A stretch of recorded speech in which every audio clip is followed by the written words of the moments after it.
Walking through this life like a man with no shadow. Always by myself, just trying to find my way. I've got no idea of how to get this thing started. Looking for a way out never got me by. I'm so scared and I don't know what to do. All this medicine does is hide the truth. How could you be happy if you've got nothing to prove? So get up and get out there, son, what you got to lose. Walking through this life, forgetting strife in the rear view. Don't prolong the pain, I owe myself more than that. If I learned my lesson, could I go back to high school? Tell myself to have some fun, don't be so pent up. I'm so scared and I don't know what to do. All this medicine does is hide the truth. How could you be happy if you've got nothing to prove? So get up and get out there, son, what you got to lose.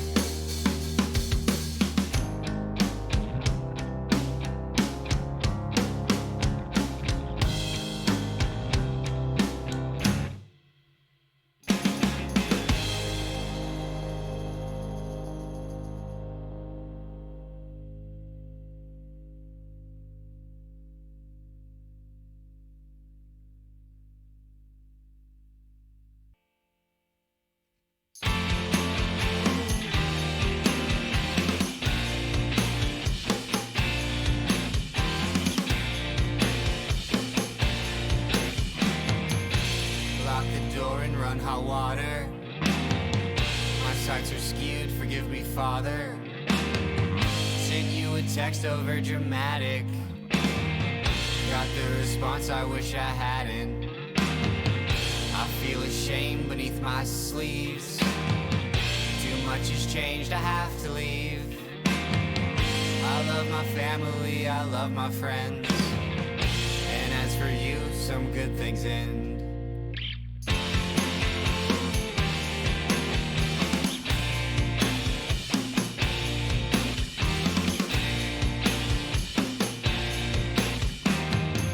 I've made mistakes, I wish I hadn't. Things don't just change, we make them happen. I proved a point, forgave my father. Became less bitter, cause love is softer.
I think I'm going off the deep end.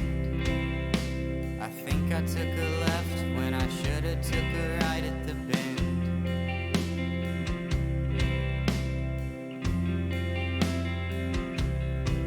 I think I'm looking at the wrong trends. All these different people around me and they're calling me friend.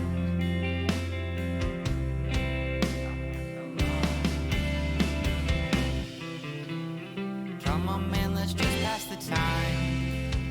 From amphetamine to weed, all it takes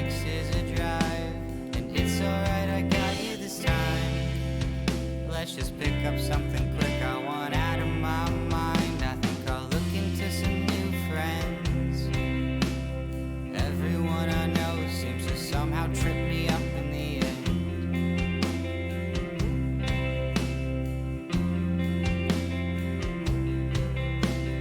I can't wait around until then. I can turn this thing around. I just need a place to begin.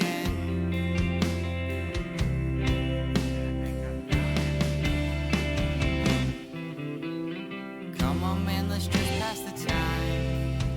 From amphetamine to weed, all it takes is a drive. It's alright, I got you this time. Let's just pick up something quick. I want out of my mind. And life's just a race against time. Try and make something pretty before I die. If I can make a dime off being honest, then I think I'll be fine.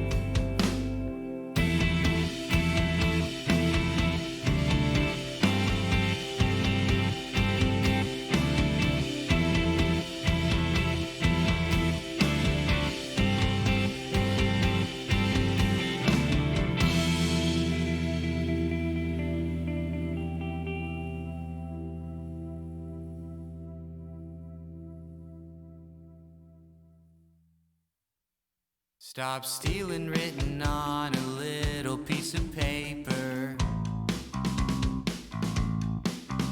Cold turkey's what I thought. I said goodbye to my neighbor. I'm a little frantic, can't pull you no favors. But I'll smoke all of your weed and leave you with no papers.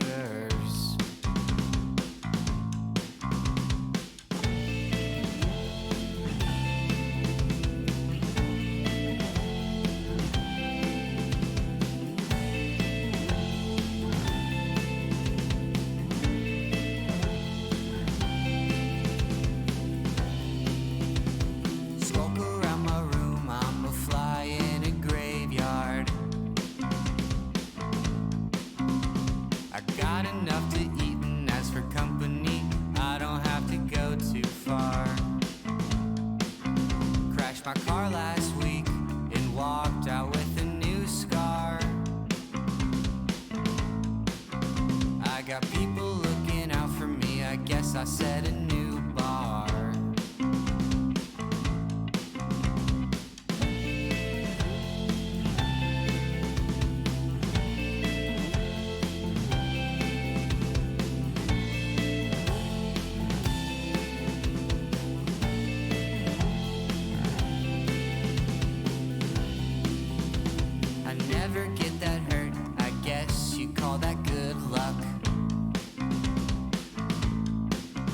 If I'm writing honestly, I've never felt so stuck.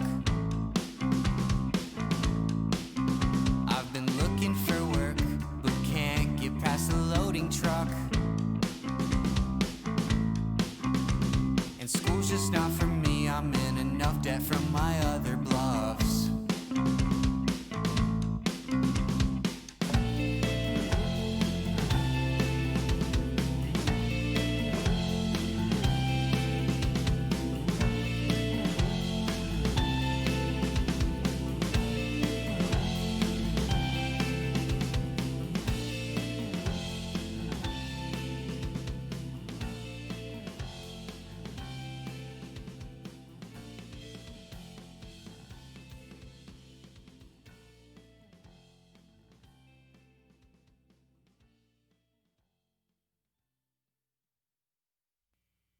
I can remember the taste of your bottom lip. I know that sounds a little messed up and sick. Can't stop reliving all the things that we did. You probably hate me for being such a stupid spoiled kid. I've tried to move on, write some new songs, but nothing's ever as good as a past. Could be my last chance to enhance my way of life, remove your heart in my mask. Welcome, everybody. We are live. It is a SchuBros night here on a Monday. It is June 1st.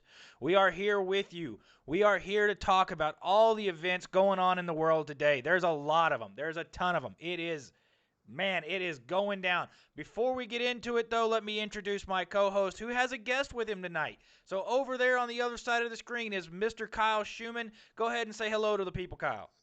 Howdy, y'all. How are y'all doing tonight? I'm over here in Bryan College Station, joined by my good friend Fabi.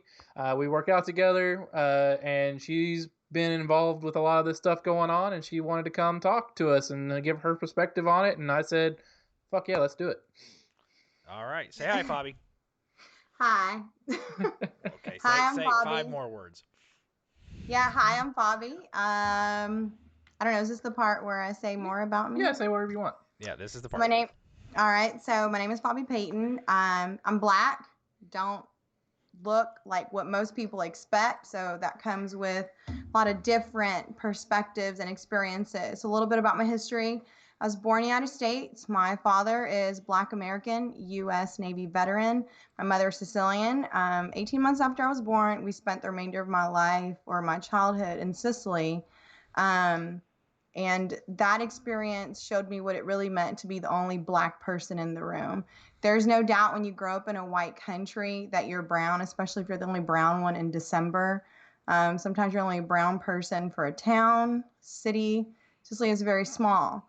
But never did I ever feel my race until I moved back to the land of the free, where I should have been able to blend in. All of a sudden, I had to identify myself as what I was. That had never happened growing up in a white country. Nobody ever questioned whether I was Black or not. The only thing I needed to hide was that I was American because of the bias that existed in Sicily at the time regarding Americans. So you fast forward, take me to the land of the free where I should blend in, and here I am with an appearance that gives me access to conversations that people wouldn't otherwise have around me if they knew I was Black. They assume I'm Hispanic, and so most of the time I have the Hispanic racial experience, but I'm Black. And so, this shit that's going on hits me a whole different way, being able to hear and see conversations that most people wouldn't feel comfortable having if they knew right off the bat that I was Black. So, thank you, Fabi, for joining us. We're going to get into a lot of topics tonight. So, of course, we're going to go over the riots that happened this weekend. We're going to go over all the things that happened with that, all the Antifa stuff, all the blaming it on white supremacy stuff. We're going to go through all the different topics there. We have a Trump speech to go through. We have some other stuff on Twitter to go through this weekend. We've got some new information about George Floyd that just came out today that's very important. It does look like Kyle's suspicion is correct.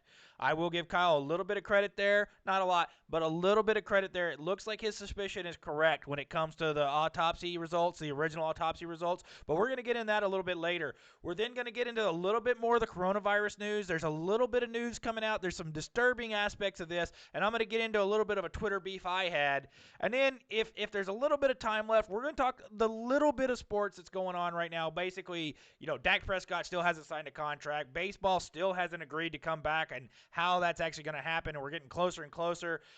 We've got some other proposals out there, some recruiting news on the Aggie side. Kyle will go through that for us real quick. So we got a lot of that. But before we get into the main topic of the night, which is going to start here in a second, I want to remind you guys, please do like, subscribe. Make sure you know where the SchuBros can be found. Make sure you know how you can get this show every week, every Monday and Thursday. We're putting out content for you right here, 7:30 p.m., me and Kyle, every single time.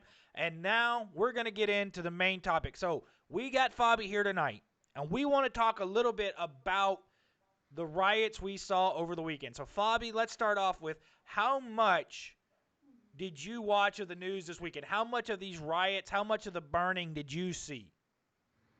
I ignore the riots. They have nothing.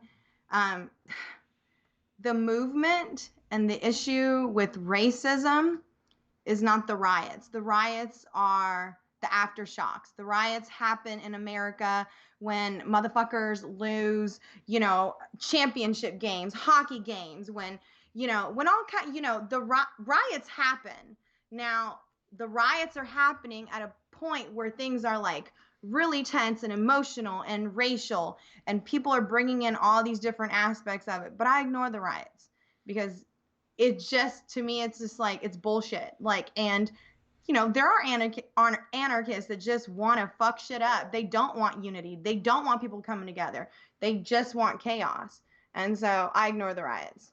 Okay, so you're ignoring the riots, and you're saying that it's a condition, it's a reaction to the action, which I can agree with. But what do you think about what the message of the riots is sending? Do you think that's going to be an effective way to make change in this country?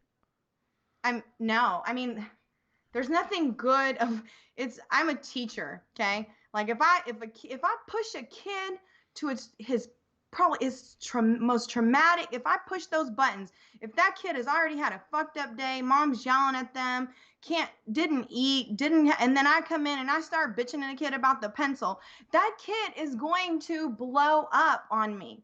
It's like a ticking time bomb. It's going to explode, right? And so it's kind of like you're poking the bear and the media keeps talking about it. First of all, it's not my lane. Police officers do their job. Some aren't doing their job the way they're supposed to.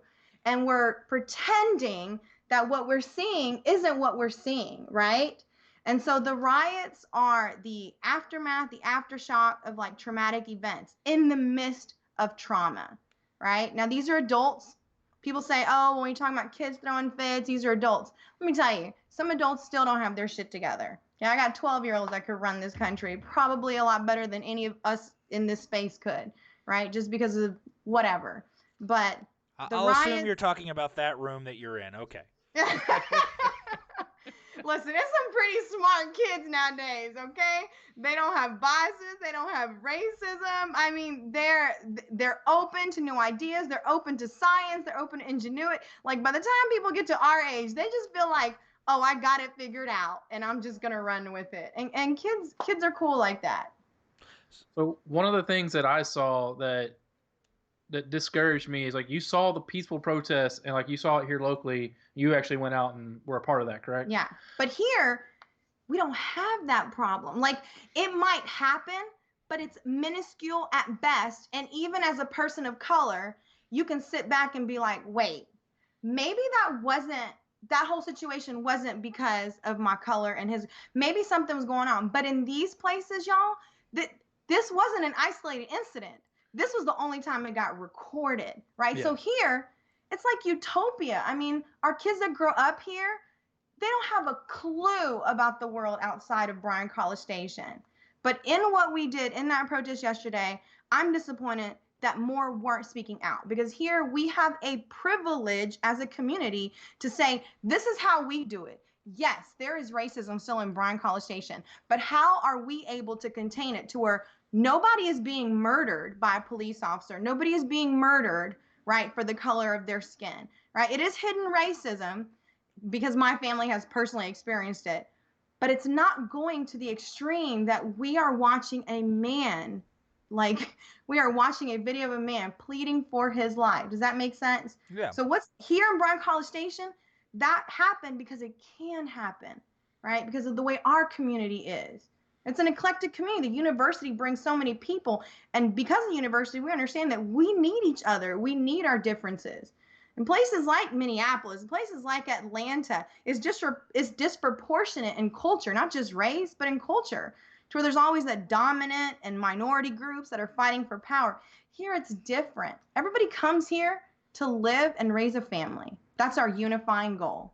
So I want to What do these cities have? I want to get back to the main topic of the riots, and I want to get back to what you feel the effectiveness, because Kyle and I are all for peaceful protest. If you want to march down and you want to say we're upset about this and that we're not going to stand for it and we're going to walk around and we're going to have a sit-in or we're going to do any of those kind of things, those are always great. And I think back to Martin Luther King, who said that you get more flies with honey than you do with vinegar. You're going to do more good by creating sympathy for yourself than you are by making yourself a target. And I've had this conversation with many people that when we watch the news, when my kids watch the news and they see the people who are standing and chanting, it's easy to tell them these are the people who are standing for what's right. But when they see the people who are burning cars and Tell attacking, them not to look. Tell them not to look, because one thing you fail to realize, is that even though Martin Luther King spoke for peace, around him there was so much chaos, right? So the people in power had no choice but to jump on his ship, because he was the less violent alternative, right? While you hear about Martin Luther King and you see that, because that man, I mean, he was great in every sense of the word. He was peaceful, but around him there was not peace. All the other people that were fighting for equal rights were not were not nonviolent. They were violent. So Martin Luther King was the best option that the people had in power to smooth out what was happening. And also, he had friends, right? He was part of a movement. He had white allies in power that were campaigning for him, right? Now we're at a time where you have Black people, we have to come together as a coalition to speak on our behalf, because we don't feel like we have enough allies in power that will come into our safe spaces and come into our avenue and be like, damn, okay, that's fucked up. Let me stop pretending that this isn't real. Let me ignore the bad shit and let me deal with what got to that. Okay. And that's what's going to change. The riots are horrible. The more we talk about, the more we fit into it. That's what they want. That's what the rioters want. If you've ever been to and by the way, let me just say, I am not for rioting, but just like a teacher, I'm not for the kids throwing fists, but when they do it, it's on me, right? So we have to own our part in the riots, right? And we have to do our part to stay out of it. When a kid throws a fit, everybody clear the room. You handle your business. You did that, you fix it. Riots are happening. Whose responsibility? We stay out of the way. We don't give it energy. We don't give it media. We don't give it attention. We do it. How do we get here, and how do we not get here again? Okay, so that's interesting, because you said it's your problem, you're going to fix it. But we all know that that's not going to be the case here. That the city of Minneapolis, the city of Los Angeles, the city of Nashville, Tennessee, they're all going to have their hands out to the federal government saying we need money to repair the damages to our city that were caused by these riots. We know that. We saw it in 1992. We've seen it in every other instance that this has ever occurred. I'm all for peaceful protest. I hope they close their pockets, because they need to handle their own shit. Well, I mean, real talk. Like I said, it's not happening in Bryan College Station. Why? Because at some point, okay, somebody was like, no, that's fucked up. Or is it we may have hidden racism, because they had to hide from other people, right? They had to keep that shit underground. So those cities need to clean their shit up. And it's just if that's what's happening, handle your business. Handle it. No. So Fabi's getting a little red pilled here. So the one thing that I wanted to point out is what started all these riots and what was perpetuated as one of the main reasons to keep rioting was the Umbrella Man. They tried to say that it was a off-duty officer from St. Paul who came in to start the riots and start the fires. But in reality, that officer was on duty at the time, because, most cops were. And the Umbrella Man ended up, well, they haven't proven it, but that sure looked like an Antifa uniform if I've ever seen one. The umbrella and everything. So Antifa has been steering up a lot of this. They're, like people say, they're not at the forefront. They're 2 to 3 layers behind, pushing people ahead and steering unrest and trying to get this to blow up and to cause chaos. And they were quick to point out that this was a cop that did it instead of an Antifa member. They didn't take credit for it, and they never do. They'll never take credit for it. They don't want credit. No, they just want to perpetuate. They just want to make, cops, they're all bad. This isn't we have a virus, right? We have a virus somewhere where it should be protecting the people. I had a college professor tell me, tell all of us, he's like, don't get it twisted. The KKK is still alive and active and working underground when you don't even see him. Well, at least with the KKK, they're actually more pronounced. They go about, at least with them. I don't know. I don't. That dude had done his research. That old white dude knew his KKK, knew his white supremacy, and had a lot of people quit that class over what he had to say. And I mean, now, what he said was almost prophetic, right? Because I was like, damn, he told us that 300 people in that lecture hall, and he called this.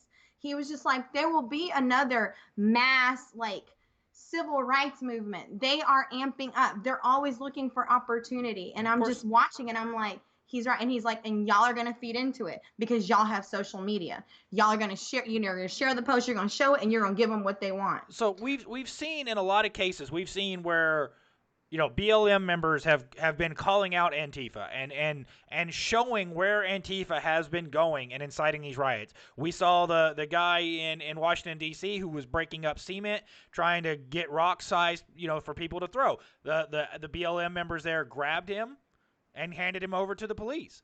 We saw in California, in Santa Monica, where there was a car full of white guys in mass handing out bricks to passerbys, and 3 black ladies walked up to them and said, y'all need to get the fuck out of here. This isn't y'all's fight. Y'all are just making it worse for us. Y'all are going to get us shot. We've seen a lot of different, and you watch the looting. You watch this. It's everybody. It's not the white people. It's not the black people. It's going to happen. There's always going to be, just like, we're never going to have a perfect police force, right? There's always going to be someone there that wants things to go wrong, right? So where are we going with this? What is the whole purpose? The whole purpose is racism, period. Not just white to black, because now after perpetuating so much hate and segregation, it's black to white too, right? It's Latino to white to Latino. We have a problem with racism in a country where race shouldn't exist. We're supposed to be the melting pot. The whole world is looking at us. So right? Can I offer a counterpoint to that? Go. So I think this is it. There's a racial context here. There's always is, but this is a police brutality issue because for every 100,000 altercations of a cop with a black man, 3 black men die per every 100,000 altercations. For every 100,000 altercations with white people, 4 white people die. So there's actually a significant, there's not a significant, but there's actually at least an even level of police brutality amongst the racial divide. It's not necessarily one. See, and that's the thing that gets reported. And see, that's what happens. And that's what's tough I'll say this. For my white friends that really don't see color, and I know some people are like, being colorblind is bullshit. Whatever, okay? Some people really don't. Okay, they don't see your color. I've told my friends stories of things that happened to me. I was like, they didn't know I was black. Let me tell you what I heard today. They thought I was Mexican or this and that. They can't believe it because in their existence, that's inconceivable, right? That can't be. I've never heard anybody. I've never seen it. How can I have lived as long as you have never seen it? Okay, just because the data isn't there doesn't mean it isn't real. And that's from experience, right? Well, I can tell you so many countless things that went overboard when they should. And my friends are like, how? You're articulate and you don't act. I was like, that's what I say. And even my husband's best friends are rednecks, okay? Never had a black friend in their life, not because they're racist, but because a black guy was put off because maybe they look racist, right? You got Confederate flags and you're going to make assumptions. My husband's best friends are white rednecks, and he is their only black friend. It ain't got nothing to do with race. And they could not understand how something like that could happen to Justin until one night they went backroading. Whatever, okay? And they got pulled over. And the cop only asked Justin what they were doing. My husband was right side passenger.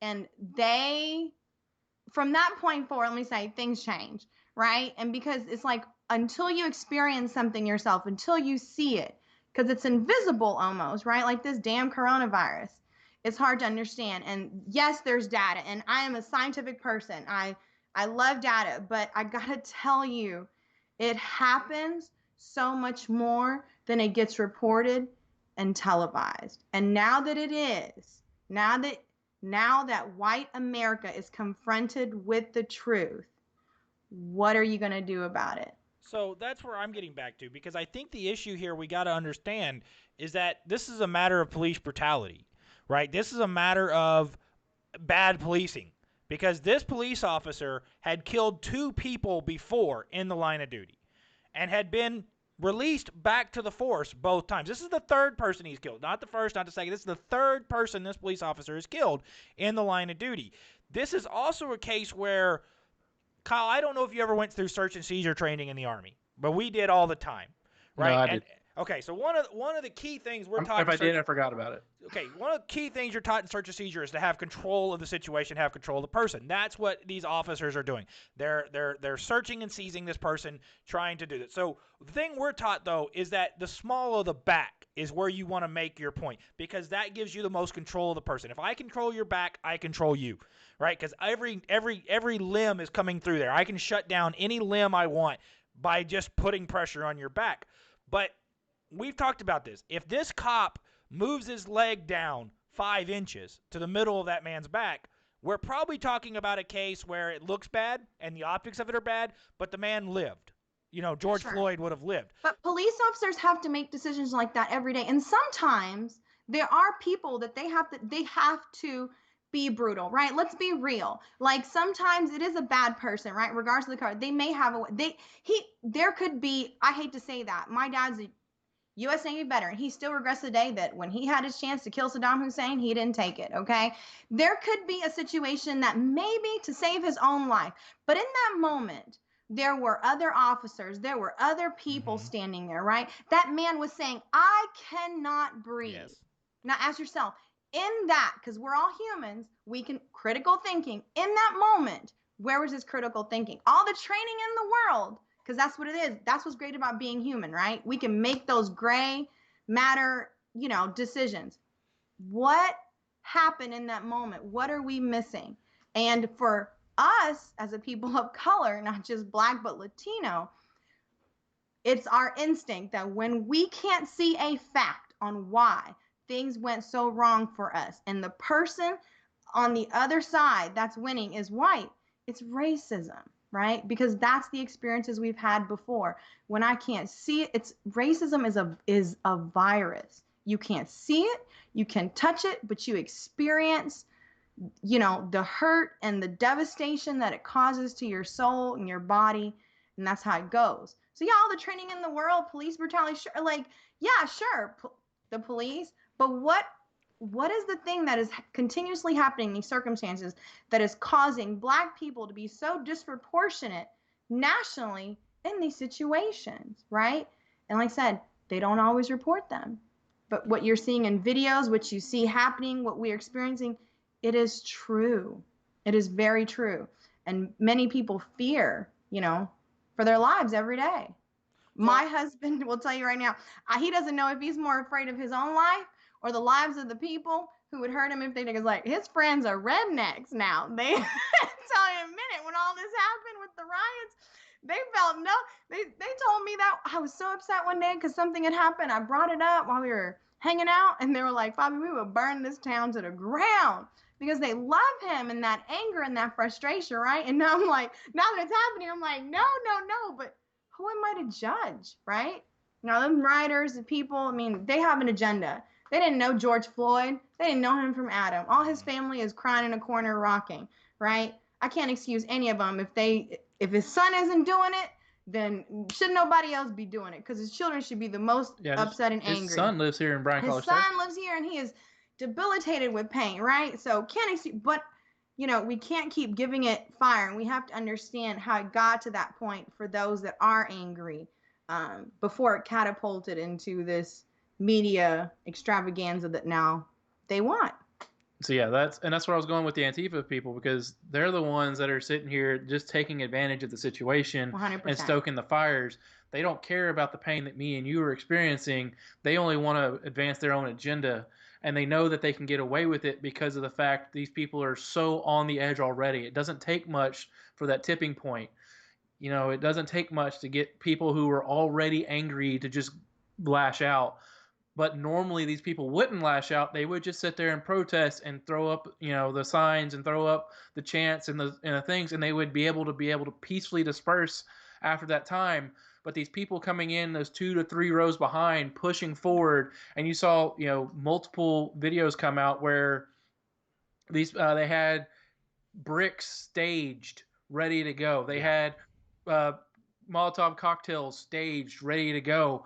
They don't care about George Floyd. They don't care about the racial division in our country. They're just trying to create war. They're trying to create strife within our communities.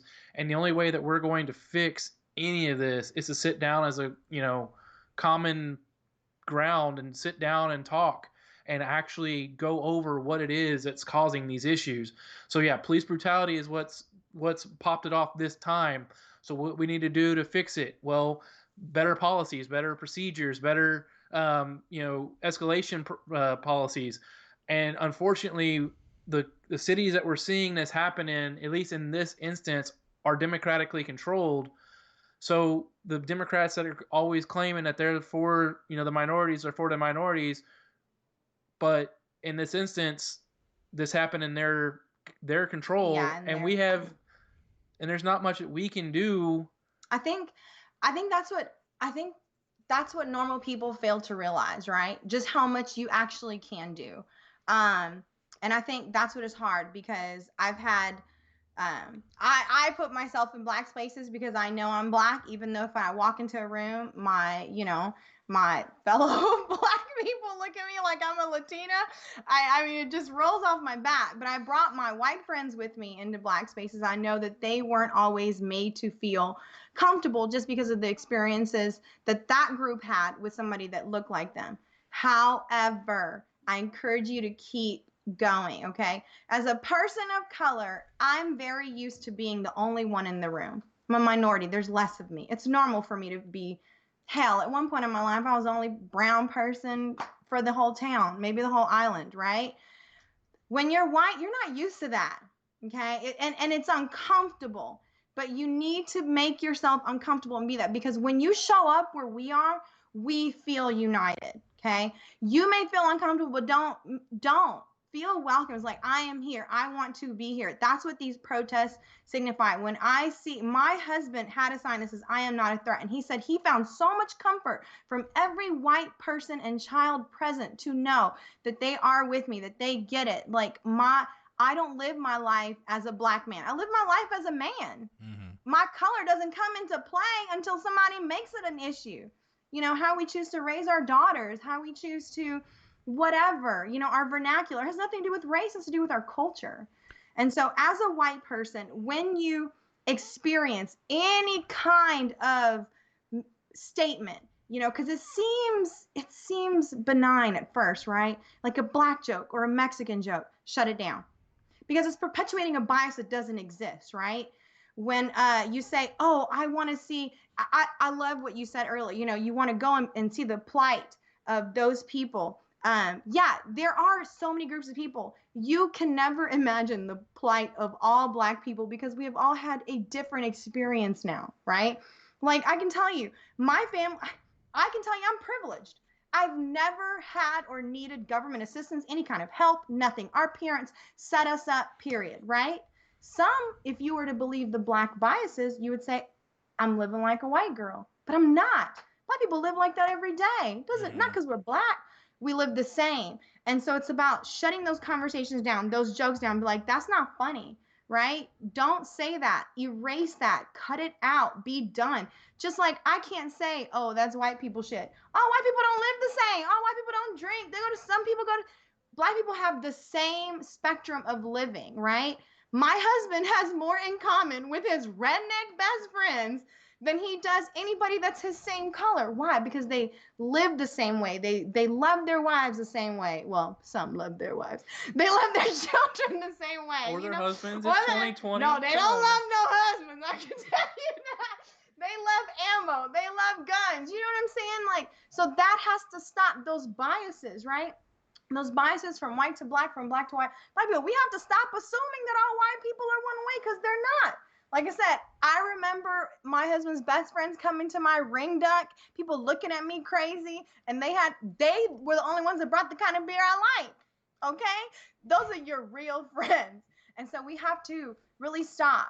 I had a really good friend that had a friend who was racist. Introduced himself. He's like, I'm not racist, but can I tell you a black joke? I was like, okay. Told me a black joke where black people were the butt of the joke. And I was like, huh. And his friend was like, he's racist, but he's a good guy. Can you really be racist and a good guy? Let's think about that. So can I ask, I mean, is there room for self-depreciating humor in our world anymore? With that being said, because Let's say that I said all white boys had acorn dicks. I don't care. when you It say works. it in I've front got of 6 another kids. man, that's degrading or emasculating. It's Now, not to me. his I've got joke 6 has kids. the I don't care. latter, but that's not the point. So I guess the question here is, we hear Dave Chappelle, we hear Kevin Hart, we hear comedians who make jokes, and they're funny jokes, right? The jokes are funny, regardless of who you are. I love Dave Chappelle. The race draft bit that Dave Chappelle did is one of the favorite all-time YouTube videos I'll ever watch. I love watching the Wu-Tang Clan get drafted by the Asians. That's the the hilarious shit ever. I think there's room to say that in some of these jokes, the bias is what what is funny about the joke is the fact that the stereotype is so bullshit, right? The stereotype of the lazy Mexican or the stereotype of the thug black guy. That the stereotype is so bullshit because I work with Hispanic people that I guarantee you will But you know that, right? But you know that. But if I had an inkling of believing that, I just fed into it, right? And inherent those biases are exist, comic. right? They get a pass. Let's be honest. When you're a celebrity, you're a comic, you're not real. They get a pass, right? Plus, when you're black, you're talking about black, it's one thing. And I mean, that shit is funny. Like, I love it too. You get a pass. But when we're in the real world, like here, me and you, right? I'm going to shut it down. And that goes both ways. I'm not trying to make myself a martyr or a hero. But man, I have put myself in the line of fire. If you're a teacher, you love all kids, damn it. That is all kids. I have put myself, I never thought as a teacher of color, I put myself in the line of fire for a white kid. But I will go to war, right? For a black, a Mexican, a white kid. I'm not going to go into my classroom and look at data and be like, oh, my black kids aren't performing good, so I'm going to see what's going on. Why? That one is a privileged little turd. His color has nothing to do with it. Let's take that out of the equation, right? That one, bless his heart, he's got everything going wrong for him, but he's white, right? I'm not going to just ignore him because he's not a statistic. I'm going to do what I need to. I'm going to forget the bias. I'm going to forget this crap that's always out there in the world, and I'm going to help the person. I'm going to help the child, right? And so the jokes are funny. Like, even in teaching, we have it to where, like, I have this data, but that's when it comes to being human and that shades of gray. Yeah. I have the critical thinking to say, all right, but real talk, this is what we're going to do and this is what's going to happen. So I think going back to your original point about critical thinking, that cop had plenty of time to adjust himself. George Floyd did not appear to be struggling. It did not appear that they had 4 cops in the surrounding area. They had the situation under control. Where his knee was could have been moved easily. He could have easily thrown the handcuffs on George Floyd and been done with the situation, left George Floyd lying there. I don't know if you've ever...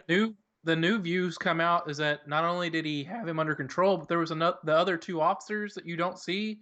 They were on his back and on his legs. Yeah. So they had him completely under control, and he wasn't struggling. I can tell you from experience that trying to get up with your hands cuffed behind your back is a very difficult thing to do unless you have abdominal strength from hell.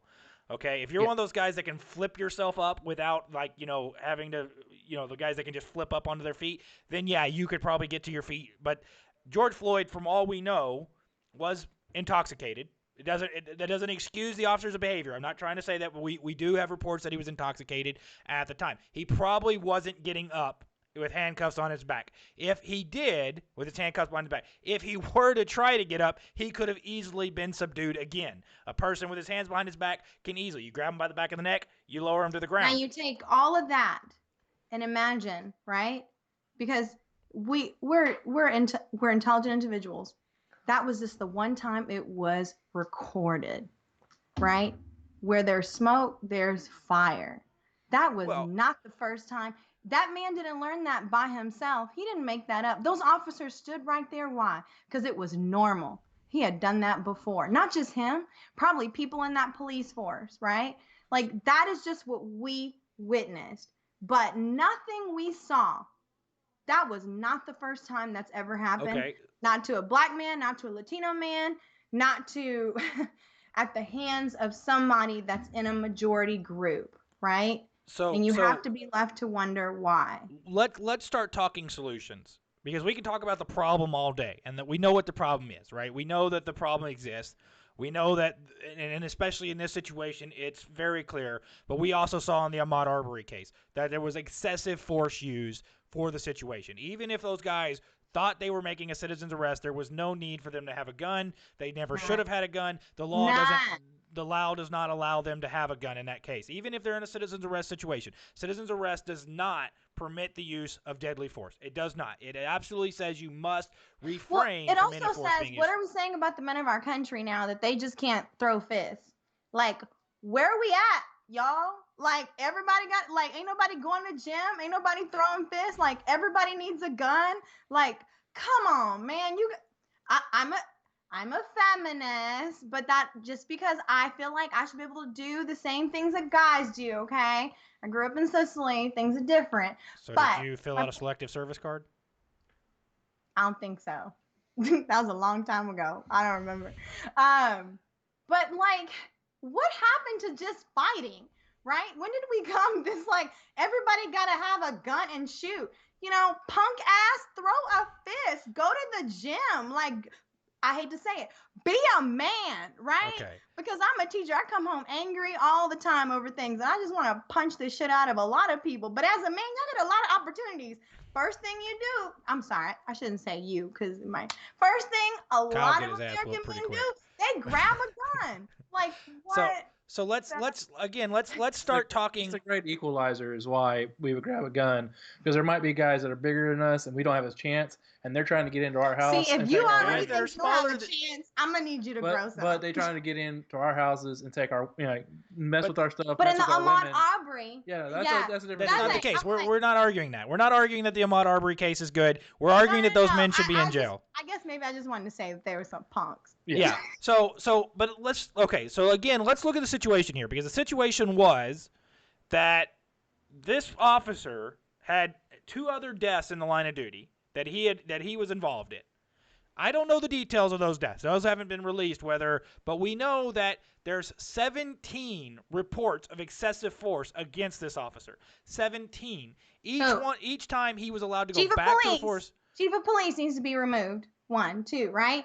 We need to have federal investigations into these police departments. That's already happening. Yeah, I mean, like, but there needs to, like a zero tolerance policy, and just like shut it down. Yeah, people are getting fired or whatever, but they get fired once it gets attention. Why aren't they firing them instantly, right? Okay, because of police unions. Because of police unions. Why do bad teachers get to Why do bad teachers get to continue to teach? Because there ain't enough of us. I'd argue that's there's a shortage. Like, I grew up in the military. 12. You're not going to get sympathy from me on that side. I'm sorry. I'm not a public school fan, so you're not going to get my sympathy. So growing up in the military, I really didn't experience civilian police. We had MPs, right? Mm-hmm. MP had AR-15. You did what there's. It was very they're very stoic. There wasn't a whole lot of crime. There were the rules. You follow the rules, and if you broke his rules, I mean, that we didn't break those rules, but there would be an adult that would deal with you, and there would be consequences, right? But you didn't break MP protocol. Like, you got zip tied and then they talk to you, right? But like here, the police just have a whole different way of engaging. There's a whole different kind of playbook, right? And so some part of me is like, when they call in National Guard, feels like now there's neutrality, right? Oh, this is the military, right? This is our armed forces. I know how they're trained. I know their chain of command. I know how things work. And so now I'm just like, wait, maybe, our civilian forces, our police forces should be run more like our armed forces. You just don't see as many incidences like this in the armed forces. You see classism in the armed forces overseas, but you don't see racism. Okay, so you see ranking. let's get back to it. I want to get an idea of what we can do in Ferguson, Missouri, Baltimore, Maryland, Los Angeles, California, Minneapolis, Minnesota, Detroit, Michigan, Chicago, Illinois, because there's one common denominator to all of these cities, right? There's one common denominator through all of those places, which is Democratic mayor, Democratic Senate councilman, Democratic governors in every single one of those. But yet we see that the Democrat Party is constantly – so you said at the beginning of this that in College Station there's very little racism. that you don't experience it, that it's not We seen. have a It's high not. population of educated people also. For instance, like, I mean, I registered for a party only to make people wake up, but I don't vote for parties. That's ignorant, right? Of Once you course. know better, you do better. If you're an intelligent person, you vote for people. And voting is important. We need to educate people. Stop voting for parties. They're not doing, vote for people. If the person you believe in is going to do something for you, focus on you, regardless of the party they belong to, vote for them, right? Be smart. A lot of people don't have access to the information to really find out about these candidates. It takes a lot of research and damn near a college degree to understand where the resources are, to know their platform, to understand what they're going to do, to really, so people get in the voting booth and they're like, I'm going to vote for so and so because I'm a Democrat and that's what I do. And I'm going to vote for so and so because I saw a commercial and they said that. And that doesn't work, right? And we know historically that people go for the colored vote and they know what they need to say and what they need to do and how they need to gerrymander districts in order to get that, right? But you know what it's going to take to change that? I hate to say it. White people. Like, white people do something. Woke, intelligent white people that realize that the next person to cure Alzheimer's or cancer could be a black kid, right now. Could have been Ahmaud Arbery, y'all. Like, right now, Alzheimer's in 10 years, gone. We'll never know, right? And I know that there's enough intelligent white people that I'm like, damn, like, yeah, this all needs to stop. Like, we unite, right? Go to the Black Lives Matter movement, because when you stand there as a white person, the people that agree with you, they don't have, that's not why you're there. You're not there because of other people. You're there for the ones that drive by and don't have the courage to kill somebody, but now you put them in hiding from even trying because they're like, damn, somebody that looks like me is saying Black Lives Matter. You're not saying that Black lives matter more than white, but you're telling that person that thinks Black lives don't matter that they do. Does that make sense? Is anybody that has sense? So I hear this one a lot. It's like, if you say all lives matter, that's disrespectful. But my opinion is like, Black lives matter, blue lives matter, all lives matter. All lives matter, but that's not the point. Yeah. It's not for the audience that knows Black. It's not for the audience that knows. Yeah, if you are intelligent, if you are not racist, of course all lives matter. This movement is not for the people that don't want us dead. It's for the people that do. It's to say that even though you think we don't, our lives do matter. And when white people stand in that gap and say, Black lives do matter, it sends a statement to the racists, to the people that devalue Black life by saying, yes, they do. Does that make sense? The message is not for the people that already feel like all lives matter. It's for those that don't. And that's it. When people unite and they come together, it makes a difference. So I think there's a lot there, and I think one of the things I've seen over the last weekend is that actually I've come around a little bit more on the Black Lives Matter movement, because I don't think that the Black Lives Matter movement here has been the instigators in most of these situations. It has been Antifa, and there may be a very small portion of these crowds that are being influenced by some white nationalists, some white supremacist people. But let's be clear. I don't think Antifa is truly left. I think Antifa is lefty anarcho, and there's righty anarcho. Yeah, it's like they want what they want. Yeah, right?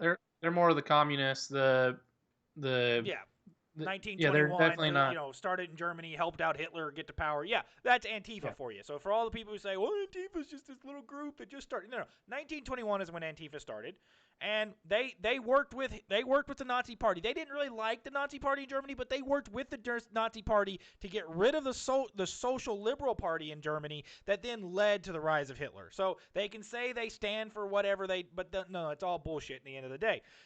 They're the ones instigating a lot of the crap here. They're the ones creating a lot of the havoc here. We've seen video of people paying people on the street to go create havoc, and paying black men to go create havoc. But when I look at these towns, the one thing I was really encouraged by was you saw Antifa members spray painting BLM on boards and boarded up windows. And the black women are sitting there and attacking them and telling them, why are you doing that? We don't need you to do that. we don't want to be at, we didn't ask for that. We don't want to be at blame It's not the movement. for the graffiti. That's not the This movement. isn't us. This isn't what we're doing. This isn't what we stand for. So I'm very encouraged to see Yes. the true BLM people that want this to be a true message, standing up for themselves and telling Antifa, white nationalists, whatever it may be, these people that are trying to create unrest, you don't speak for us. Shut the hell up. Go away. All right. So I'm going to switch to this video real quick. I want you guys to watch this video with me. Okay? Actually, I'm going to have to share my screen with you real quick so that you can actually see it. That's probably going to be necessary. And hopefully I don't just kill my CPU here. All right. So give me just a second. So I'm going to put this video up. This is President Trump's speech from today. And hopefully I can get it to play here. Give me just a second. Can you guys see it? Yes.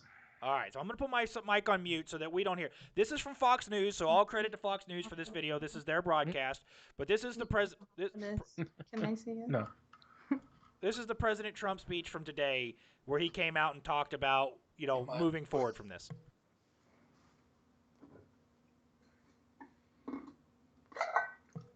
And maybe I'm going to get it to play. Let's see. Let's see. I've been having issues with this today. I don't know why, but it's not been working as well as I want it to. So okay, well, I'll put it back on when we get it going. I'll get it going here in a second. Once I get it playing, I'll put it back up.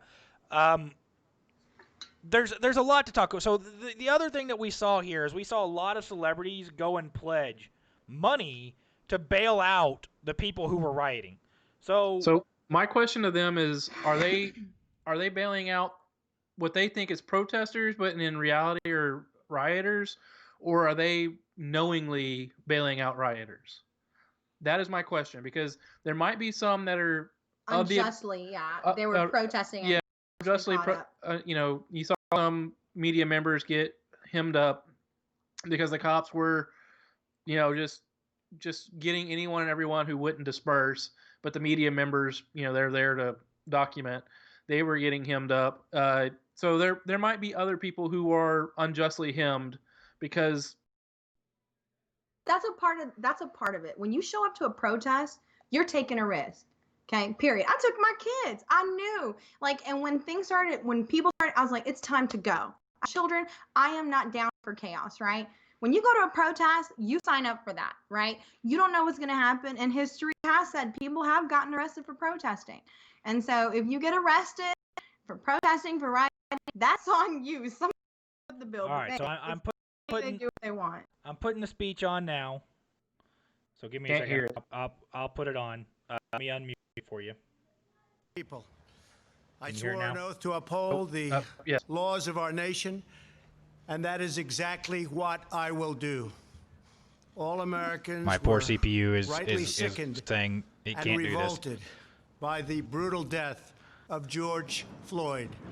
My administration is fully Hopefully committed. this is actually, we're probably going to be buffed for really George bad. and his family, justice will be. probably. Okay, so it doesn't look like I'm going to be able to do this and keep a good stream going. So, I'll recap what the speech said and Served. let me see if maybe this. He will not have died in vain. Here we go. It seems to be. But we cannot allow the righteous CPU cries usage and came peaceful down. protesters Maybe we just have to to be say it. drowned Again, out all credit here to Fox by an News. This is angry Fox mob. News. The So for biggest all of you who are victims hearing of this, is coming the from Fox rioting News. are It's not our peace-loving video. We citizens don't in own our this. It's not poorest any part of the communities. SchuBros. And as We, their of course, didn't president, take this, I and of course will you can see the fight Fox to News chyron on the keep bottom. them safe. I will fight to protect you.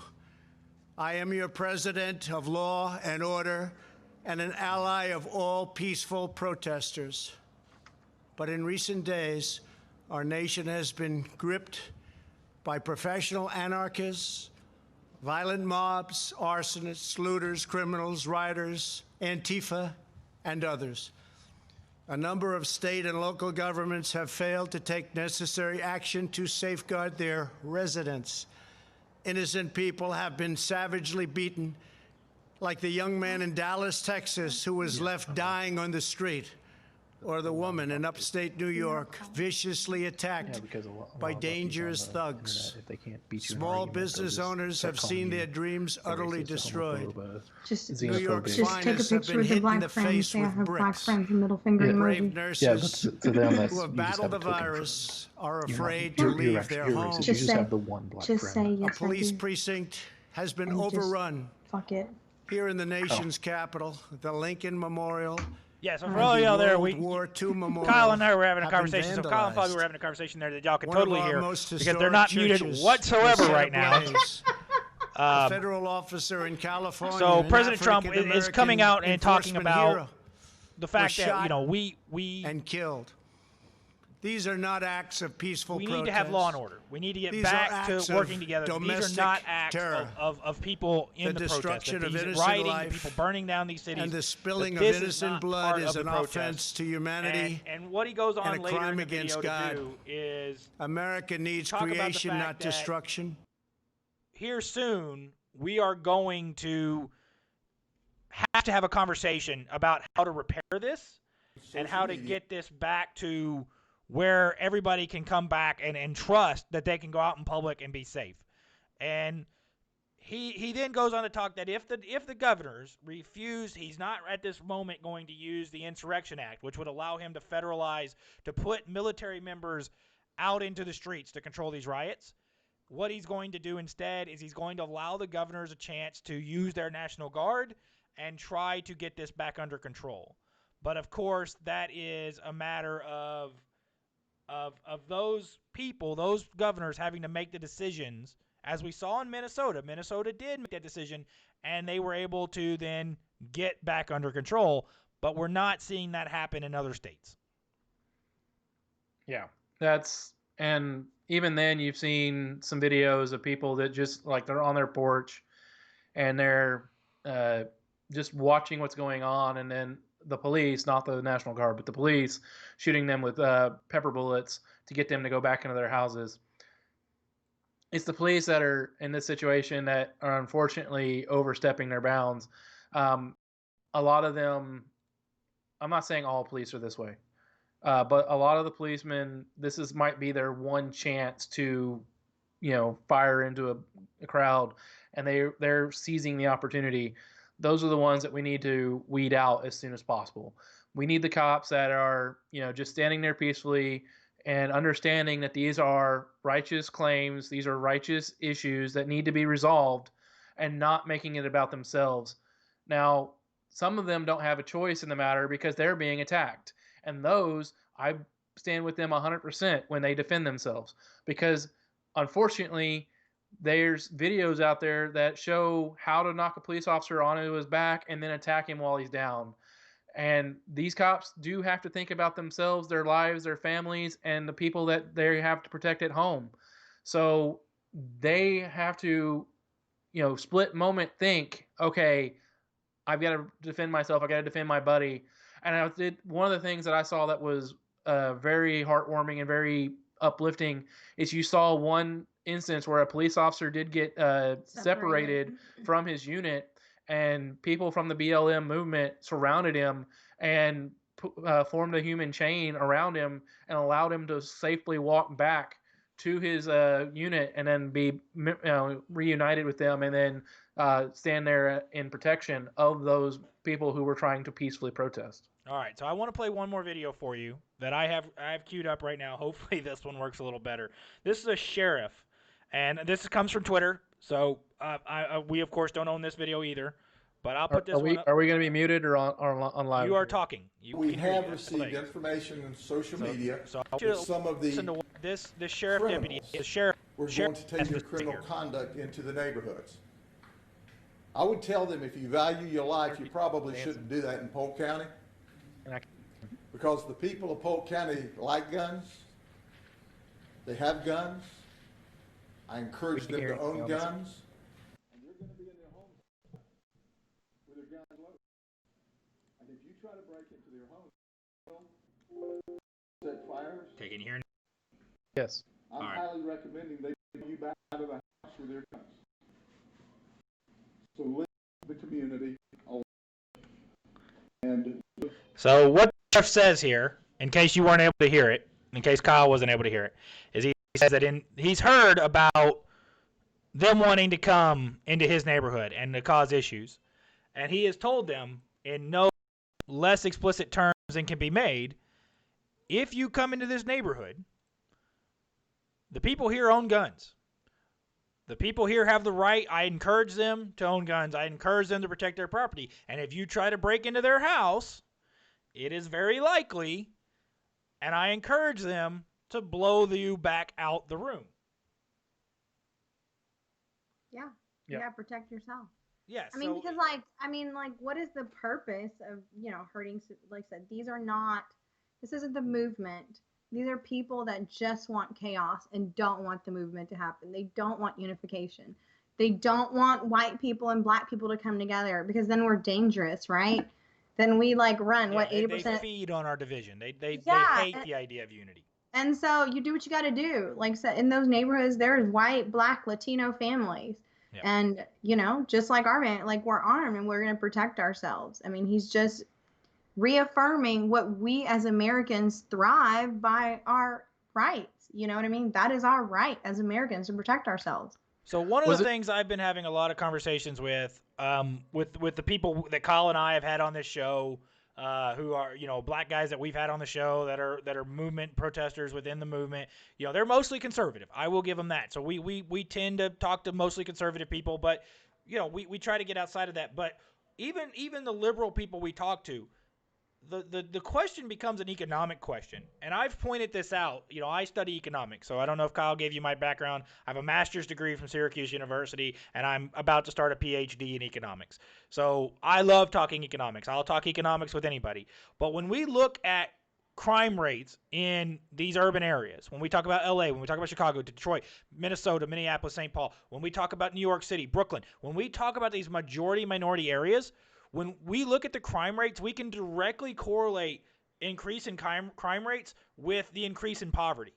Because the point I make is that people who have money are less likely to commit crime. I'm not saying that people who have money don't commit crime, because of course that's not true. Because crime is a risk-reward kind of thing, and there are people, regardless of the risk, they think the reward is justified.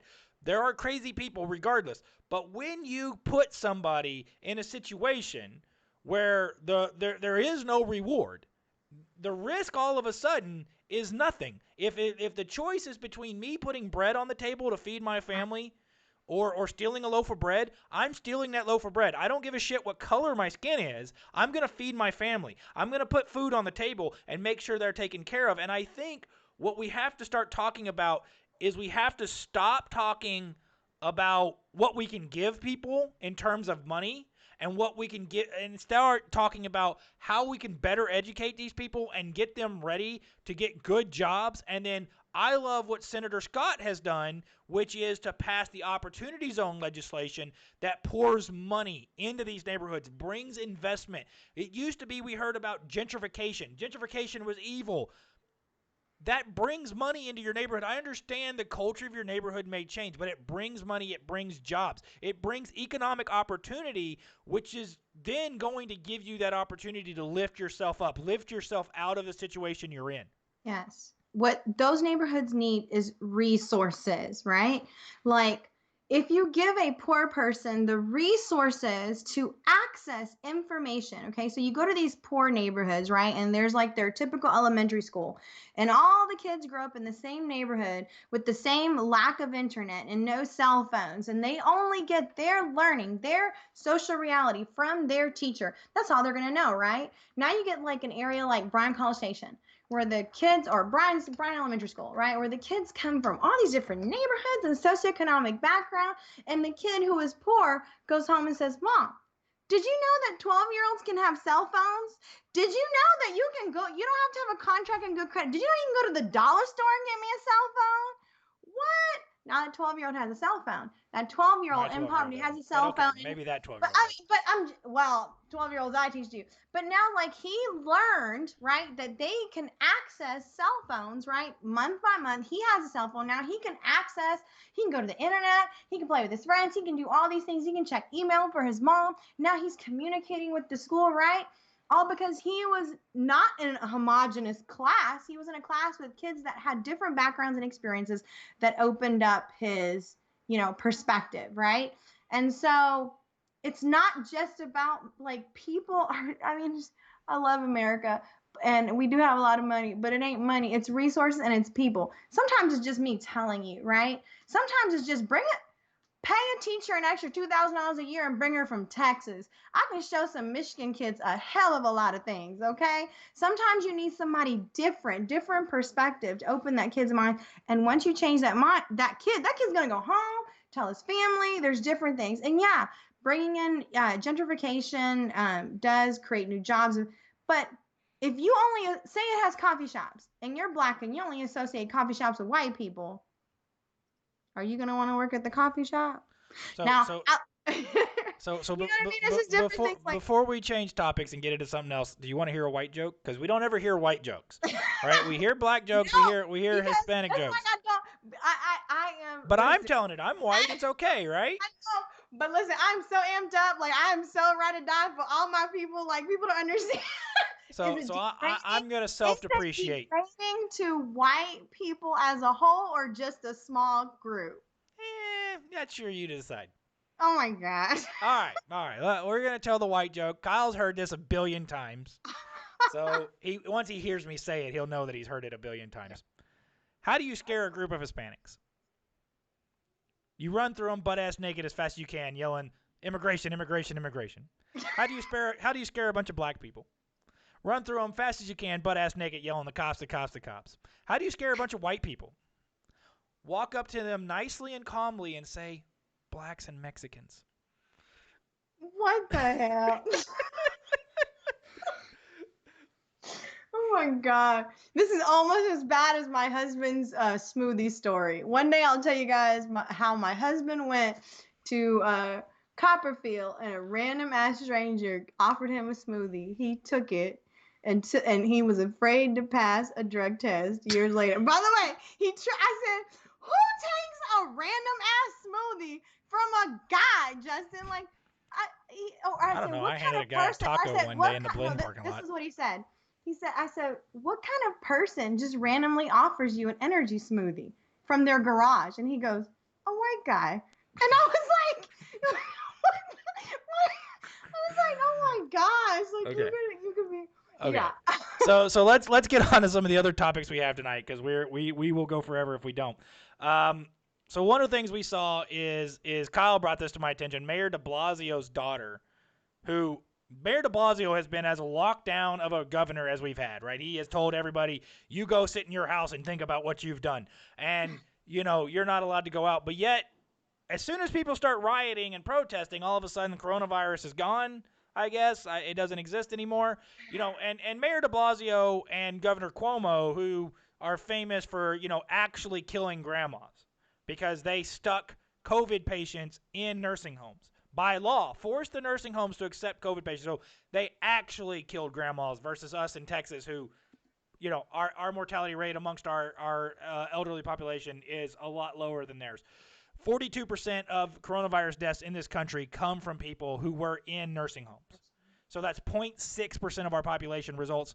You want to talk about disparity amongst the population? You literally just gave home healthcare businesses like an economic boost right now, because they're like this is like their new marketing scheme. Leave your grandma with us at home. We won't kill her. The goal is the goal is for her to die naturally, not because you put a COVID patient in with her. Yeah. But anyway, so Mayor de Blasio, who has been, who has shut down Jewish holiday events because of coronavirus fears, who has shut down sporting events because of coronavirus fears, but yet his daughter was arrested amongst the population of the protesters. To all accounts, she was protesting, not rioting, to our knowledge, but she broke the curfew and was breaking all of the social distancing rules. So is there a little bit of hypocrisy there? Well, hey, YOLO. Who am I to judge? Like, I got a teenager, and I'm like, whenever she does something, I'm just like, I'm still raising her. Like what can you say? Like, well, and we can admit that so let's get into the Twitter spat I had. Kyle, I don't know if you saw the screenshots. Nope. Okay, so I had a blue check mark. I'm a blue check mark on Twitter, just in case you wanted to know. He ran for Congress, and Twitter magically verified him with like 20 followers. 34 followers. Now, like, I swore I wouldn't get caught up. I have a Twitter. I barely use it. I stick to Facebook. I only use Snapchat with my husband for, Okay, so husbandly. into that conversation. So I get in a war with a blue checkmark guy who's telling me that I'm going to kill my kids. I'm apparently, of course, racist because I'm from the South and I'm a conservative. So that makes me immediately racist. I love when my white friends mess with. I know that being called a racist is really hurtful when you're white. I know it is, and so they hate when they're like, I can't say I have black friends. That's what we're talking about, like, because then they're a token friend. I was like, so at that point, do whatever you need to do to piss them off right back. If you know you're not, all bets are off, right? So let them have it. I would say that my opinion on the situation here about being called a racist is I know what's in my heart. I know the life I've led with military service, with how I was raised, and how, that I was raised that the content of character and a person's work ethic are what mattered. It didn't matter what skin color. Kyle and I were raised with people of all colors, all races, whatever. I don't care. You want to call me a racist, fine. It doesn't bother me because I know I'm not. It's like, I call myself fat. Okay, I'm fat. It doesn't bother me. I take that weapon away from you. I know that I'm not a racist. I know that I love people no matter what, that I look at who they are and not what they are. But the problem there is this guy, he started getting on me about talking about going out in public, right? And now, mind you, this is while he's saying we should be out protesting. So he's getting on me about going in public while saying we should go out and protest.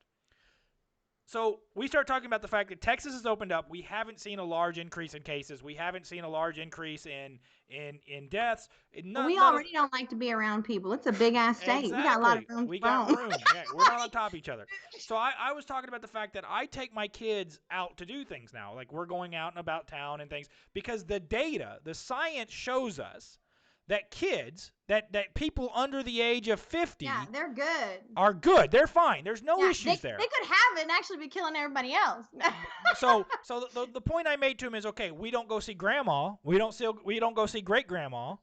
Right? We call her on FaceTime, but we don't go to her house. And so we're doing that because that's the appropriate amount of social distancing. And I'm not against social distancing. I'm not against taking precautions. But the data clearly shows at this point that kids are at very little risk.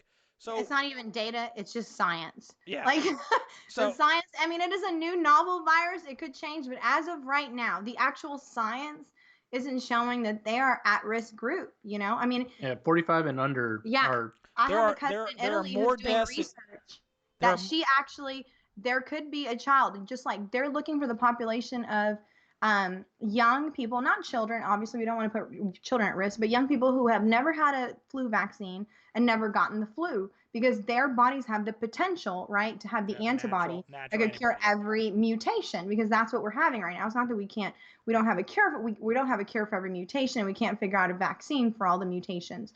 But yeah, I mean, that's science. We listen, when this all came out, we thought we were clean, but we were some dirty ass people. We're doing a lot of disinfecting. We're doing a lot of change. I understand you're next to Kyle, but you don't have to insult him to his face. No, I mean, but in general, like in Texas, I mean, we're very like cowboy stuff. Even though the West is gone, we're just like, oh, it's fine. I'm not worried about it. And we're like, hand sanitizer, like my tequila is more for disinfecting like my body than my soul now. You know what I mean? So, I mean, things are different. Now we know more. And I mean, from my understanding that my cousin said, everybody's going to get sick, right? Everybody, the same people, I mean, that's what's going to happen. And it's sad to say, we hope that a vaccine happens, but we have to live, right? Yeah. We have to live. So the state of New York has had more deaths over the age of 90 than under the age of 55. Right? So let's think about population density, right? Let's think about population dispersity. Over 90 is very low because the average age in this country, the average age of death is about 72 for men, about 78 for women, I believe. Women do live a little bit longer. Let's think about how this is going to affect the election. Yes. Dun, dun, dun. So I've already gone the conspiratorials. I've gone the tinfoil hat on that one. That think that some of this was on purpose. I think some of these governors did, especially Pennsylvania. because Pennsylvania went Donald Trump last time, and the elderly tend to vote Republican. So I have put my tinfoil hat on there. Of course, there's no proof that they did this on purpose, but I would like to see them actually brought up on murder charges because they did kill grandmas purposely. They did it. They at least manslaughter. So I'm going to say something that may sound weird. I think that Governor Cuomo is as guilty as manslaughter as the man who killed George Floyd, because he knew what he did. He created those conditions just like the officer who killed George Floyd. He created those conditions, and he did so purposefully. He did so knowing that they were the most likely to die from it. The officer knew that that man was likely to die from his actions. So I think that both of them should be held accountable in nearly the same way, which is why I can't say that. Actually, there's one thing about you putting your hands on somebody and taking their life away. It's another thing that you create a policy or law, because laws and policies are created every day that kill Americans, right? This was a decision made at a very scary time, and Lord knows what we would do with power. I mean, I wouldn't made that decision, right? Like, I'm different, but we make decisions that we don't know that after we take risks, right? Now, wrongful death suits, 100%. There's a lot of people in law school right now figuring out how they're going to pay their student loan. What if we can prove that they knew that the action would result in deaths in those homes? And what if we could prove that by watching them take their family members out of those homes before the policy goes into effect? I don't think you would still get a manslaughter. You would get a wrongful death suit. I'm fine with that. I'm fine with any punishment I can get. And any accountability, yeah. I think there would be, and I think that's what I honestly think is happening now. I definitely think attorneys are gearing up because they know it's coming. You know, once the courts open full force, we're going to see a lot of wrongful death suits. All right, Kyle, at high scales. Kyle, we got to switch. Guys, the SchuBros still do talk sports a little bit. I know it's been a minute, but it's been a minute since we've had sports to talk about. Playing sports? They're getting there. Yeah, they're hopefully, God help us, getting there. So, oh my gosh, I want to see all these football player cheese tits after the quarantine. We used to have the game of the week. Kyle would give us the game of the week every week. We haven't had that because there's no games to give us, you know. So let's go through a couple things real quick because we do need to get about our time. I wanted to talk about a sports figure that you mentioned earlier in the show that we never got to. What's that? And I didn't hear about it. J.R. Smith beat the hell out of an Antifa member. Oh, okay. Did you not hear this story? No. Okay. You need to go to TMZ or wherever you get your news about J.R. Smith. You know, whatever your J.R. Smith news source of choice is, go there. So what happened is J.R. Smith is at his house in Los Angeles. Okay? He, has a nice house in a nice neighborhood. And there's an Antifa, a white, long-haired Antifa dude. Maybe he doesn't identify as a dude. But there's a person that's Antifa walking down and just smashing the windows of the cars in this rich neighborhood. Just with a crowbar, walking down the street. Well, J.R. Smith has a truck, I guess, and it was parked along the side of the road, and the guy smashed the window of J.R. Smith's truck. J.R. Smith goes and pushes him up against whatever vehicle it was, kicks him in the head about 7 times, picks him up, and then Mike Tyson right hands him. That's how you do that. You don't go for a gun. You beat the shit out of him. That's right. So it's like, thank you, J.R. Smith. That kid got what is coming. And then John Jones, this just came out today. Kyle, you know who John Jones is. I've heard the name. UFC lightweight champion of the world. Yeah. Right? The pound for pound best UFC fighter in the world. Yeah.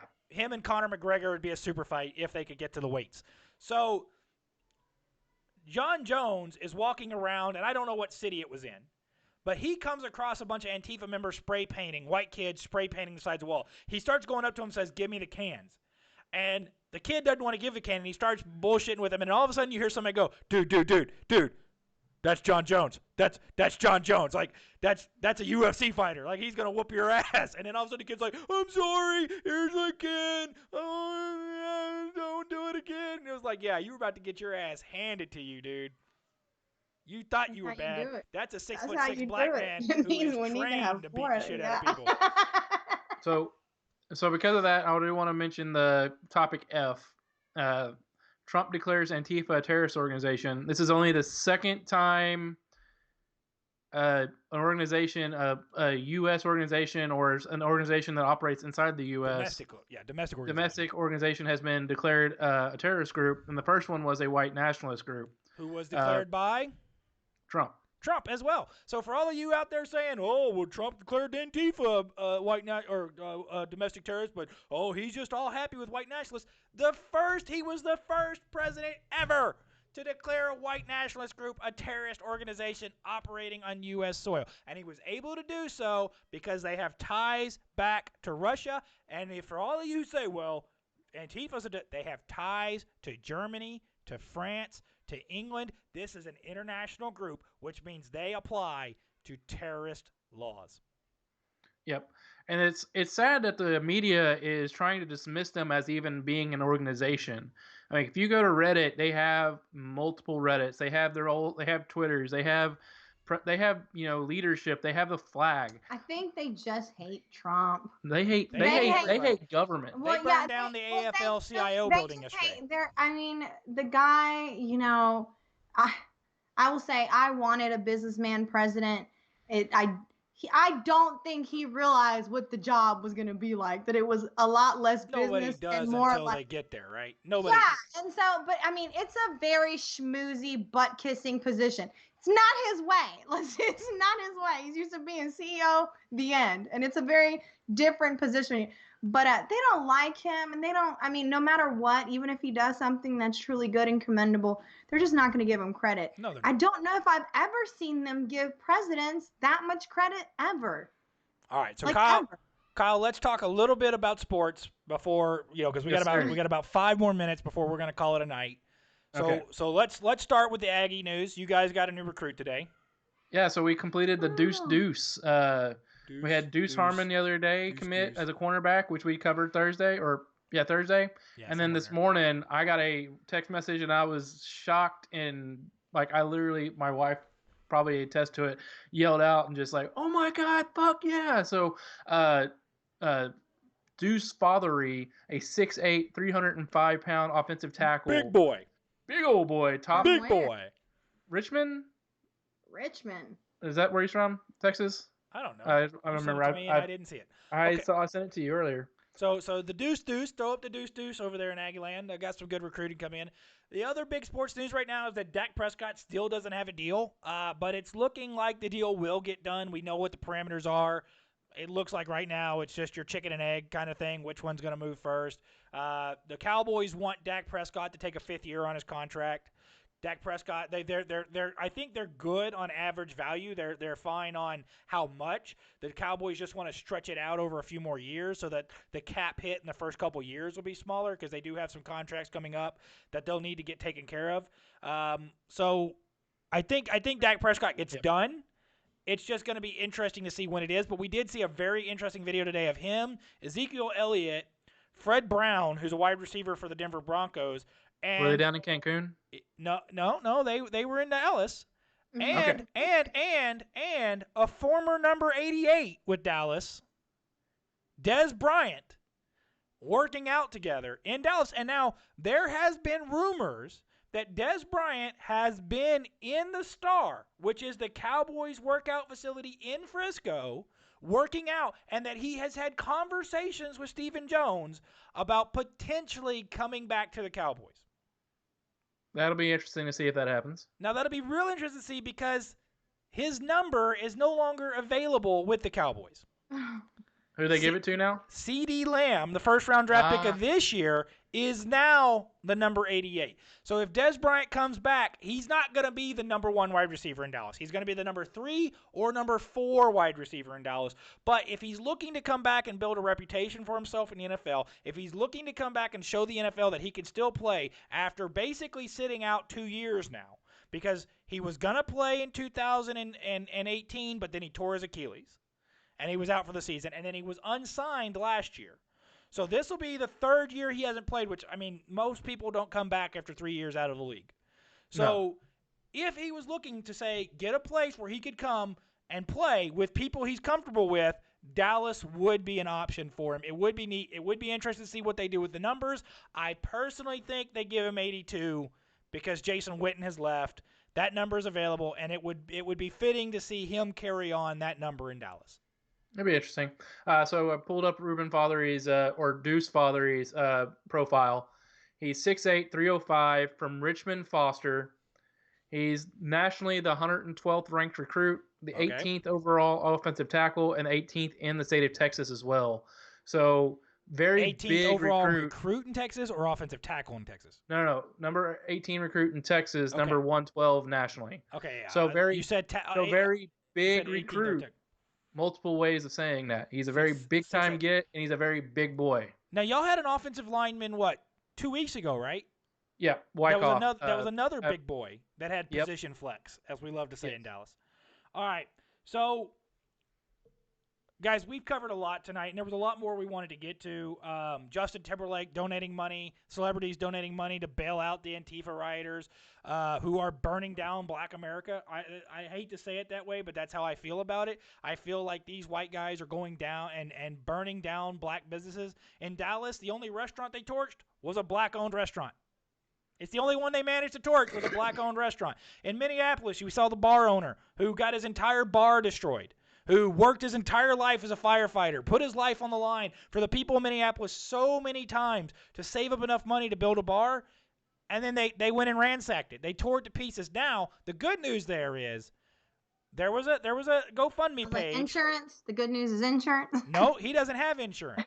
He had to cancel his insurance policy because he couldn't afford it due to coronavirus. GoFundMe. And let's talk about this for a second. So I do want to point out one thing. There would have been some great legislation there to buffer things like that, right? Companies that wanted bailouts from bankruptcy, legislation to protect the people who were protected under some of those organizations or corporations. So with insurance, there's a couple caveats, right? Everybody always defaults to insurance being the catch-all, being the savior. Number one, insurance has deductibles, right? You're going to pay some out of pocket. You're not going to pay all of it, but you're going to pay some of it. Like my homeowners, I have a 2% deductible, which means if my house got burned down today, I owe 2% of what it cost. That's a lot of money right now for me, right? That's a lot of money for a lot of people to pay 2% of your home. Number two, his rates are going to go up through the roof. Yep. Because now the insurance company is going to say it's a risk to insure you. Because let's not say what happens in a year from now on the anniversary of George Floyd's passing, murder, that the riots don't kick back off, right? That people don't come back through. And a lot of insurance policies, not all, but a lot of insurance policies don't cover riot in the list of hazards. So just saying, oh, he has insurance, rioting is usually not covered. If it was an act of God, fire, something of that nature, yeah, it'd be covered. But riots, no. Yep. Not always. Sometimes they are, sometimes they aren't. There's a lot of things there, and then there's stuff that insurance just doesn't cover, right? Insurance doesn't cover certain items that you might have in your house. Like, you lose TVs, computers, all that. They're not covering that. That's gone. They're going to cover the structure. So that's not a catch-all. It is important to point that out. But I don't like that these celebrities are giving money to bail out these criminals, because these are criminals. If protesters are actually being arrested for peaceful protest, then I'm fine bailing them out of jail and helping them. But if it's the rioters, these little white punk ass kids who are mad at mommy and daddy because they didn't get the iPhone they wanted last year for Christmas, right? Then that little sucker can go sit in jail for the rest of his damn life for all I care. I don't care. I hope that there's an there's someone who organizes a list of these celebrities, right? If in fact they are bailing out anarchists, right? If they're in fact knowingly bailing out people that are stopping and hurting the movement, then it's up to us to stop giving them our money. Stop listening to their music. Stop watching their movies. That's exactly right. Do not fund any business. Like, I have a list of people who I refuse to give my money to, businesses I will not shop at, period. If we all did that, things would change. Our money has power. Our unity, how we make decisions. What you're describing right now is called the free market, and I'm a huge proponent of it. So thank you for that, because you are exactly correct. And I've had this speech with many people. Well, Amazon sucks. Then stop buying shit from Amazon. Stop. But nobody, the people, gosh, it's crazy. Poor people spend a lot of money. You know that? They really do. Poor people, I don't know. My friends that have no money based spend over more here. It's getting based. Do what? We're basing it right now. It's The red pill is happening. No, it's not. It's just like I just find. I mean, it's just because they don't have a lot, and they feel like they want a lot, and they think life is short, and they're not. To your life. What? Do you want to take the red pill and go in deeper, We're not or take the blue pill and go into about your life? But my point is, those same people don't have access to the information to know who to not give their money to. Financial right? literacy is going to be a big point going forward. I think our education system needs. When you talk about financial literacy, yes, they need to know how to use their money, how to make. But I'm saying like tell people who don't have computers, who don't go on Facebook, billboards in those neighborhoods that says, this person is not your friend. This person do not give their money. Do not go to this convenience store. Yep. They're using you. Do not buy this milk. Do not buy this alcohol. They are using you and abusing you. Nobody's telling them that. Yeah, we're hearing that. Their level. We're hearing a lot of that come out of the conservative movement. We're hearing the guy we interviewed on Saturday, Topher, Mr. Topher Town Music. We heard that from him about, hey, support the people in your local community who can help you. Support those businesses that can. Right. I point out to leftists on Twitter all the time how they're the party of the billionaires. How billionaires in this country, 80% of the billionaires in this country donate to Democrats. So if you're buying into the message that Republicans are the party of the billionaires, why are the billionaires giving their money to Democrats? It's because their economic policies advantage the billionaires. Jeff Bezos, he's not worried about how much he has to pay his employees. He doesn't give a shit because he'll just automate his employees out of the way, right? He'll just automate and get rid of employees altogether. He's worried about his competition. And when his competition can't afford to pay their employees, they go out of business. Jeff Bezos makes money hand over fist. When the left is complaining that, billionaires gained $434 billion in the last 3 months over the coronavirus, it's because of Democrats locking in your home and shutting down every competitor they had. We couldn't go to anywhere but Walmart, Target, or Amazon. So they're going to make money hand over fist because there's nobody else to go spend your money with. Well, see, that's the thing. There was, for instance, here, like we had Farm Patch, right? Like places like that, or, there are, but if most poor people go to Walmart. That's what they know. Those are that's what stands out. That's part of their pilgrimage to the store. They don't know how to redirect that route. They're not taught, hey, by the way, you can go here. They'll do the same thing. You can call them and they'll do curbside. They're a private business. They actually need your money more, right? They don't know. And they actually employ people in your neighborhood. Because what do we see in Walmarts now? I'm sorry, Walmart used to be a major employer. They're not anymore.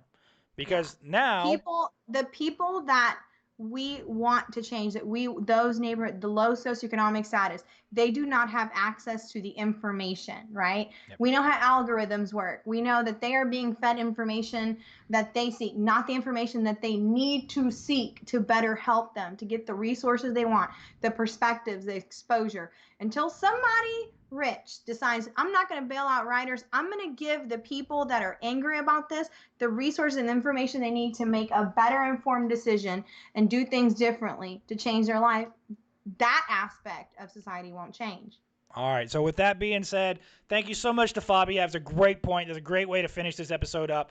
Guys, everybody who's new to us, who hasn't seen us before, make sure you hit the like, subscribe button. Make sure you follow Kyle and I down on Twitter. We're down here below. Look at our links right there. We're in the description. You can hit us there. If you like the music you're hearing in the intro and outro, make sure you click the link down there. That is our cousin. He's got a great band. He's got some great music. Go buy his stuff. Support him as much as we can. Make sure you subscribe to the Facebook page. Make sure you like the Facebook page. Make sure you subscribe to us here on YouTube. Fabi, do you have any social media you want them to follow you on? Nope. Okay. Facebook. No, I don't. All right. Well, we tried. So for everybody else, enjoy the rest of your week, and we'll be back here on Thursday. Listen, there's a lot going on in the world right now, and I want to say to everybody that watches us, who doesn't watch us, who hates us, the one guy that comments on our every YouTube video calling us neckbeards, dude, I get it. Okay, fine. We call each other worse shit. Trust me, you're not hurting our feelings. Well, we're about to weaponize the insults you throw at us. Don't worry. Yeah, we've heard it, dude. We don't care. You're not hurting our feelings. We have a lot of fun with it. I enjoy it. I'm the one commenting back to you. If you're wondering who it is and with us, it's me. I'm the one doing it because I enjoy it. It's fun. I enjoy it. I love watching the fact that you're getting mad about it. So enjoy it, buddy, because keep it. Come on. Bring it on. But But for everybody else, guys, look, it's a hard time right now, and there's a lot going on, and there's a lot of people telling you a lot of information, and I understand it. And I'm upset about it too. And a lot of us are upset. And Kyle, I know he's upset about it. We didn't even get into the fact that the goddamn coroner in Minnesota looks like he faked the fucking autopsy results, because as soon as the private coroner releases his results, he changed his results to match the private coroner's. So Yep, I called that. Kyle called that, and there's a lot going on here in this case, and this case is really bad. And But think guys, about how many times without public knowledge that didn't happen. yeah. So guys, there's a lot going on, and there's reasons to be mad. There's reasons to be angry. But we also have to start thinking about how we can come together as a country and start fixing this stuff. Okay? There's time to protest, and there's time to be mad, and there's time to be angry, and by God, do those things. Do the things that don't hurt other people, though. Do the things that don't cost somebody else their livelihood. Don't cost somebody an affordable housing complex. Don't cost somebody the one car they had that could get them to work. Don't rely on insurance as a catch-all. It's not. Okay, insurance companies are for-profit companies as well. So they're looking to make money too. So please, let's come together. And let's all be Americans together. And let's all face this head on, acknowledging that something horrible happened and that we need to do something to fix it. And we need to do that now. And please, go out and be friends and be neighbors to one another again. Exactly right. That's the main thing here is, you can have a disagreement with somebody and you can debate them over and over again on Facebook, Twitter, whatever it may be. But at the end of the day, you're still both humans. You're still both Americans, and whether you like it or not, I'll invite you on the show. Yeah, we'll invite you on the show and let you come talk. Right, Fabi? Yeah, thanks. Yeah. So thank you to Fabi. Thank you to everybody who watched. Sorry we went a little long tonight, but if you've watched us, you know that by now. Sorry. We say 30 minutes, 3.5 hours later.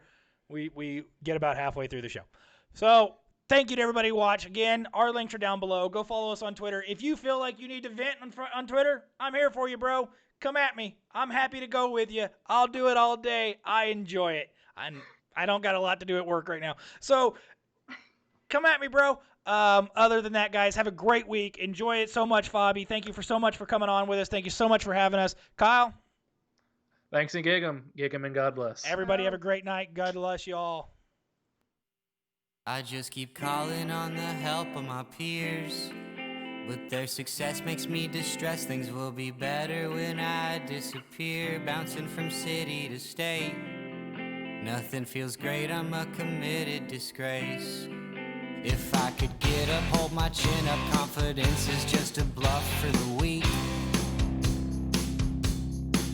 Might take a peek in my self-pity to realize it's selfishness for the meek. Just take these pills, it makes it better, but withdrawals will make you seize up and tweak. You gotta buy it every month, we change the brand, it's more expensive this week. I'll hold my chin up, keep this grin up like my mother, she can worry like me. But if I have you, life is worth it, love is more than a contagious disease.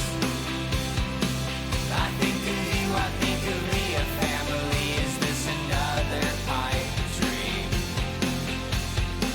But if these dreams mean anything, I'm gonna think whatever I want to think.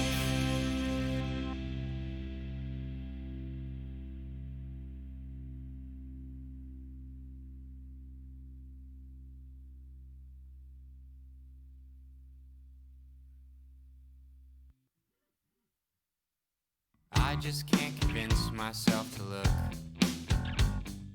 Why can't I be strong in the place where you read your books? I just can't rely on happenstance. Didn't say goodbye before you died, I should've took that chance.